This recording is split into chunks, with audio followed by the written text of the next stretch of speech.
हिंदवी स्वराज्याचे सरसंस्थापक छत्रपती शिवरायांना मानाचा मुजरा करतो।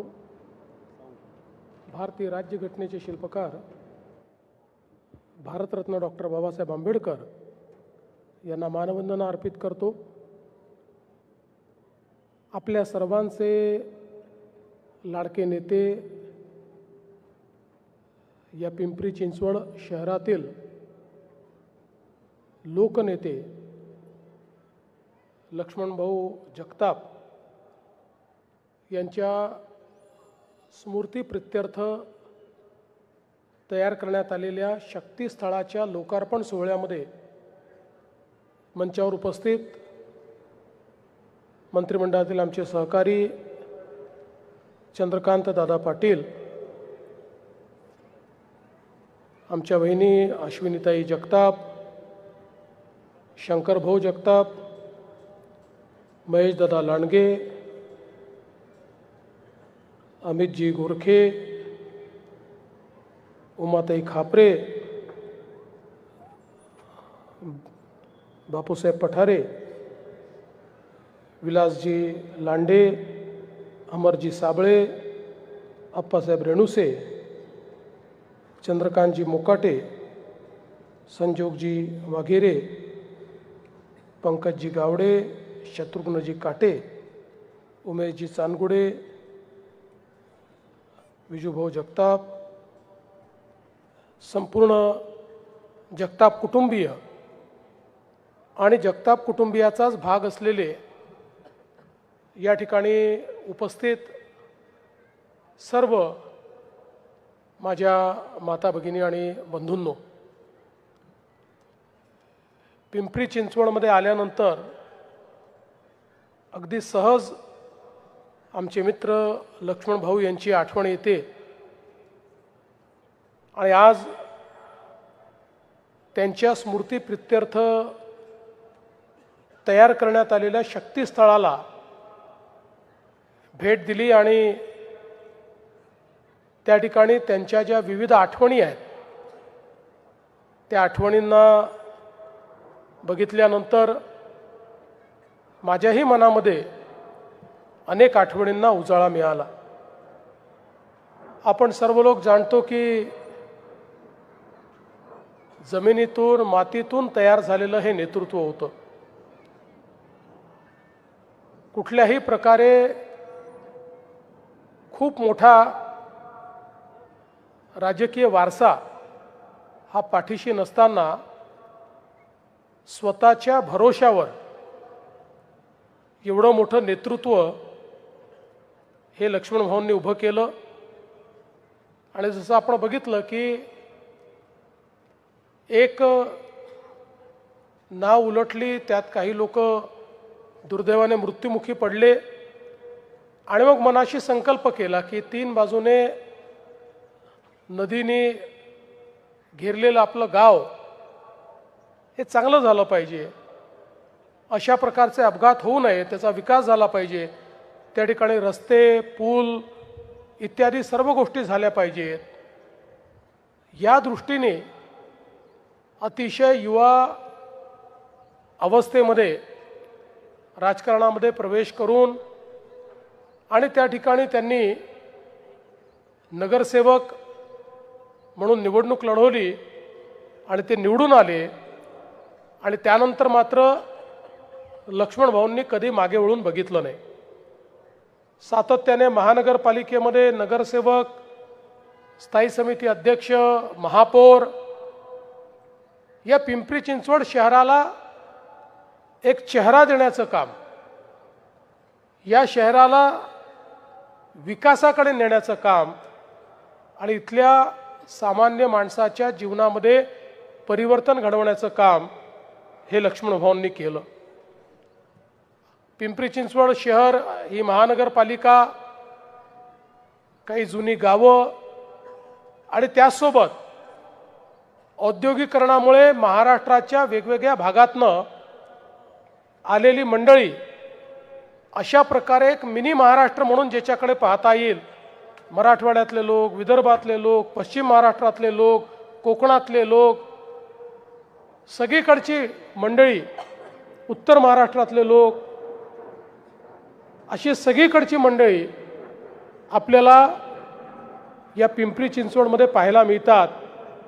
या सर्वांचा विश्वास हा संपादन करण्याचं काम लक्ष्मण भाऊंनी त्या ठिकाणी केलं आणि म्हणूनच महानगरपालिकेतली त्यांची कारकीर्द आणि या शहराच्या विकासामध्ये त्यांनी दिलेलं योगदान हे कोणी विसरू शकत नाही। अशा पद्धतीचं त्यांचं योगदान राहिलं।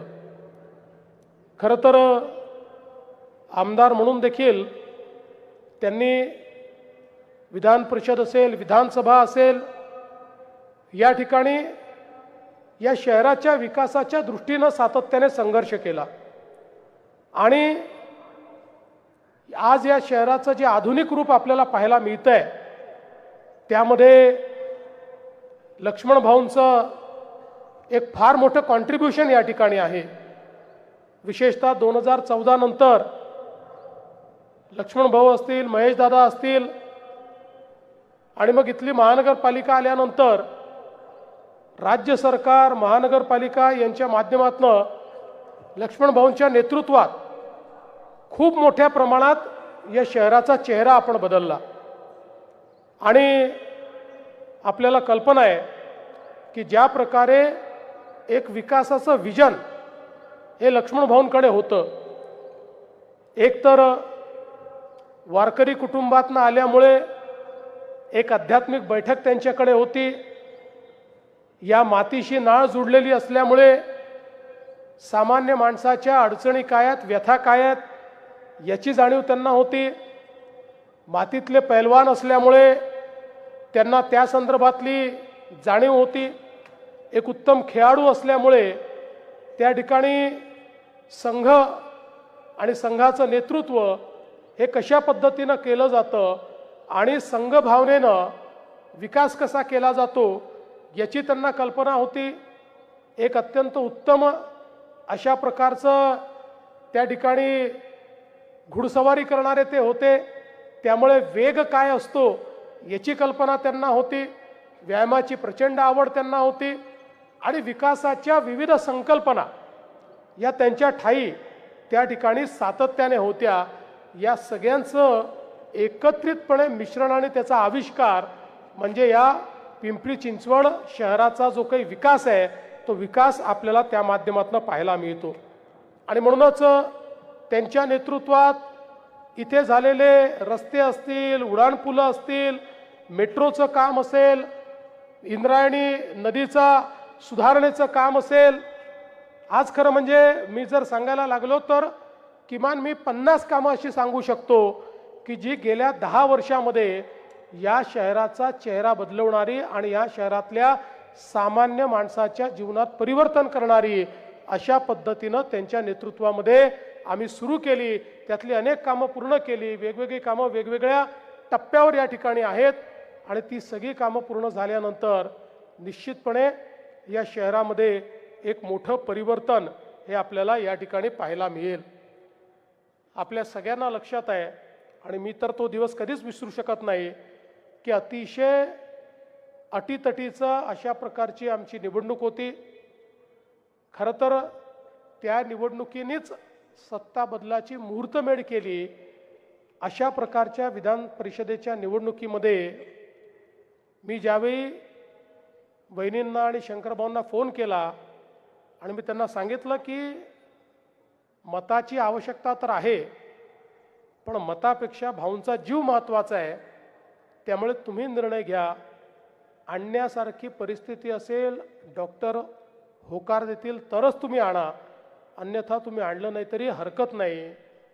पण त्या ठिकाणी लक्ष्मण भाऊंनी मात्र अतिशय स्पष्टपणे सांगितलं की माझ्या पक्षाला आवश्यकता आहे, त्यामुळे काही झालं तरी मी जाईनच आणि त्या ठिकाणी PPE किट घालून आणि कार्डियक ॲम्ब्युलन्समध्ये लक्ष्मण भाऊ त्या ठिकाणी आले आणि मतदान केलं आणि मतदान केल्यानंतर त्या ठिकाणी मला असं म्हणाले, मी तेव्हा विरोधी पक्षाचा नेता होतो, की मुख्यमंत्री साहेब तुम्हाला मुख्यमंत्री पाहण्याकरता या ठिकाणी मी आलो आणि त्यानंतर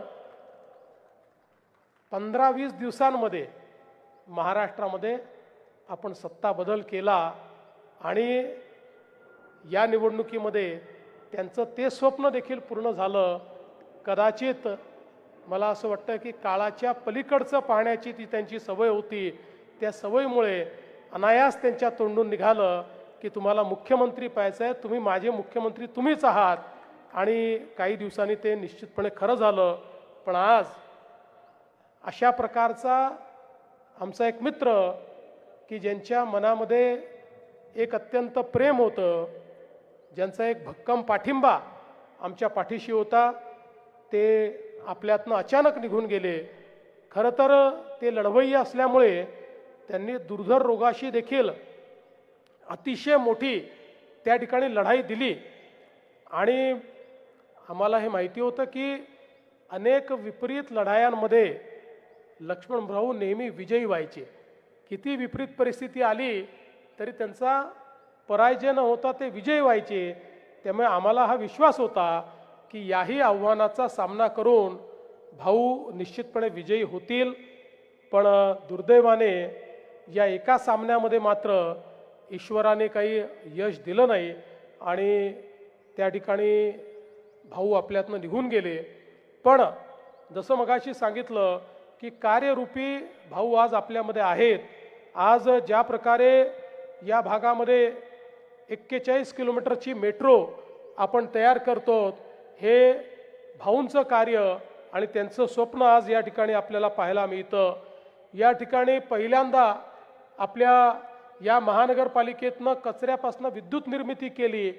ही आधुनिकता या ठिकाणी आणणारे आमचे भाऊ, किंवा आज इंद्रायणी नदीचं जे काही कार्य आपलं चाललेलं आहे, 24/7चं कार्य जे आपलं चाललेलं आहे, वेगवेगळ्या ठिकाणी पिण्याच्या पाण्याच्या ज्या योजना आपण तयार केलेल्या आहेत, अमृतमधनं या ठिकाणी त्यांच्याच संकल्पनेतनं ज्या प्रकारे सामान्य माणसाच्या घरापर्यंत 24/7 पाणी पोचलं पाहिजे या दृष्टीनं करण्यात आलेलं काम आहे.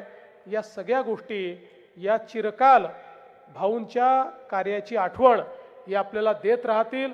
आणि मला विश्वास आहे की ज्या पद्धतीनं हे कार्य त्यांनी सुरू केलं ते कार्य पूर्ण करण्याकरता खरं म्हणजे भाऊंच्या नंतर अश्विनीताईंनी काही काळ अतिशय चांगल्या पद्धतीनं, अतिशय समर्थपणे आणि ज्या प्रकारे भाऊंना अपेक्षित होतं त्याच प्रकारे या ठिकाणी मतदारसंघाचं नेतृत्व केलं.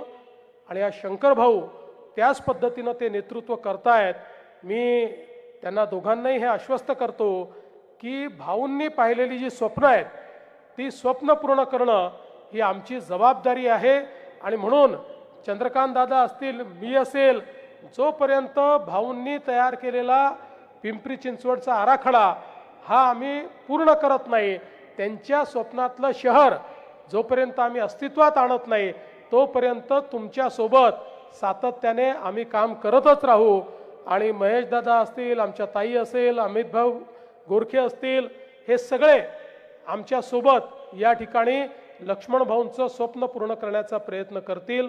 आज एक अतिशय सुंदर अशा पुस्तकाचं देखील आपण या ठिकाणी प्रकाशन केलेलं आहे, लक्ष्मण पर्व, ज्यामध्ये लक्ष्मण भाऊंच्या विविध पैलूंचं दर्शन आपल्याला पाहायला मिळतं. विविध लोकांनी त्यांना दिसलेले लक्ष्मण भाऊ अशा पद्धतीनं त्याच्यामध्ये एक प्रकारे आपलं मनोगत व्यक्त केलेलं आहे. आणि खऱ्या अर्थानं लक्ष्मण भाऊ हे निवडणुका जिंकणारे नाही तर ते मन जिंकणाऱ्यांपैकी होते. आणि म्हणून असा मन जिंकणारा आमचा लक्ष्मण भाऊ हा आमच्या हृदयामध्ये आणि आमच्या आठवणीमध्ये सदैव जिवंत राहील. आणि हे शक्तीस्थळ आम्हाला सगळ्यांना या शहराकरता काम करण्याची शक्ती देत राहील, हा विश्वास या निमित्ताने व्यक्त करतो.